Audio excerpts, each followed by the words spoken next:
Hi, I'm Caroline Kenny. Welcome to my channel.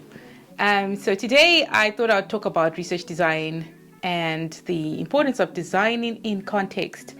I have a blog post about it. If you want to visit my website, I'll put it in the information below and you can have a look at that.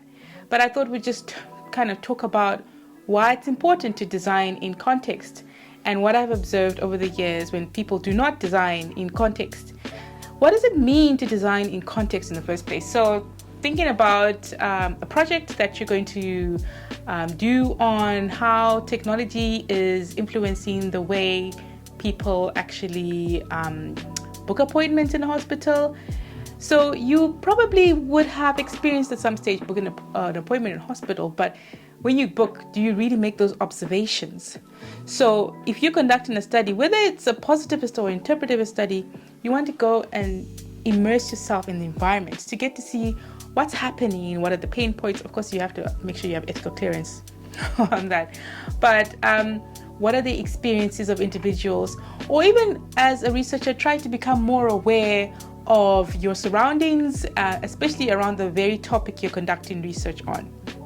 So if you're thinking about working in a country that has a particular cultural and social context, as a researcher coming from outside, you need to make sure that you do have an appreciation and understanding of that particular context.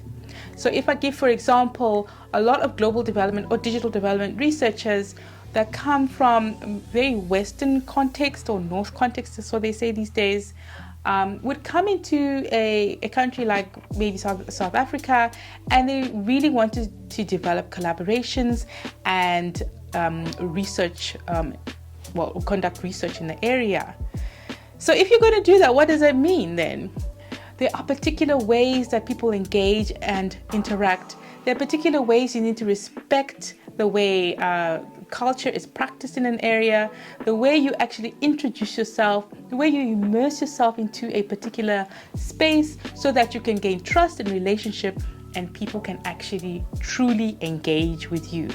Have you ever heard of the experience in saying that sometimes your research feels like the study is too good to be true because people just tell you what they think you want to know? But to truly get to grips with understanding the pain points and the experiences of individuals, you need to develop that trust and immerse yourself in the context. I tell you one thing is that when you're doing research in digital development or even civic tech, there are particular traditional conventional designs that just don't work in the context you're dealing with. If you're dealing with a very political space like in civic tech, there are probably difficulties you experience perhaps trying to reach people, conduct interviews, conduct surveys, because there are those particular barriers in place. And there's a lot of suspicion when it comes to political spaces. So how can you learn how to do research in those areas? You have to have a very open mind and redesign particular methods to really fit that context.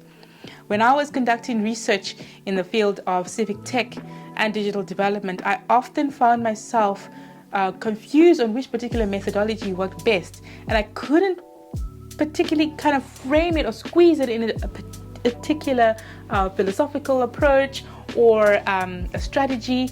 And so I had to go through a journey of trying to discover where things fit. In the end, because we thought we were doing a fully pragmatist study or a fully interpretive study, in the end we discovered that there was a particular approach called pragmatist interpretivism. And through that journey, we began to actually make sense of what we were doing, how we were doing it, and what we were experiencing. I want to talk about 4 key tips that I found quite important and useful.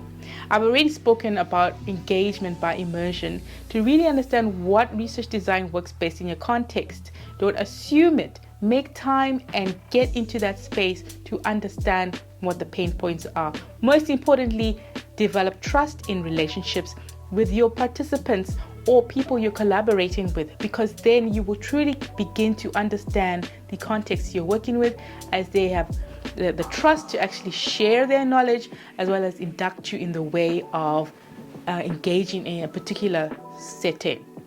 The next thing is also to be self-aware, whether you are a researcher from an African context in Africa or South Africa or Zambia, wherever, or you are someone coming from a more Western context, be very self-aware of who you are as an individual coming into that space. Be open-minded and be receptive to understanding the way of conducting research or engaging with people in that space. It is a negotiation that you actually have to engage in when you're working with participants. The other aspect that I find a lot of students tend to forget is to actually remember to navigate theory that works in that context, that best explains what's going on.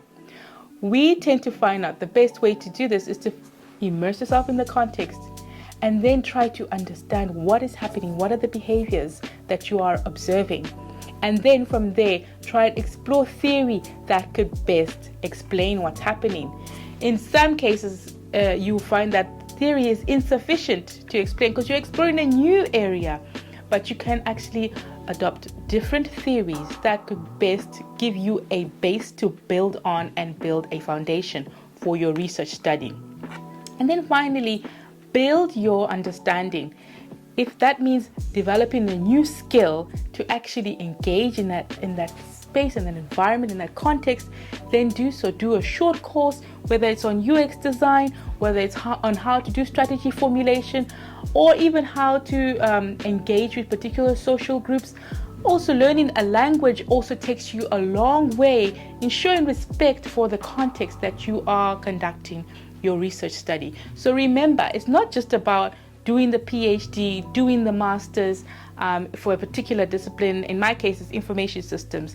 It's about also learning that when you're doing research in context, you will discover transdisciplinary aspects in your research study.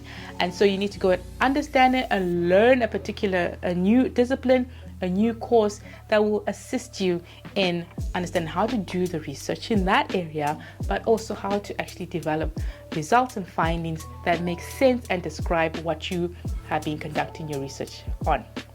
So I hope these 4 tips are actually quite useful in sort of getting you to understand how you do research design in context.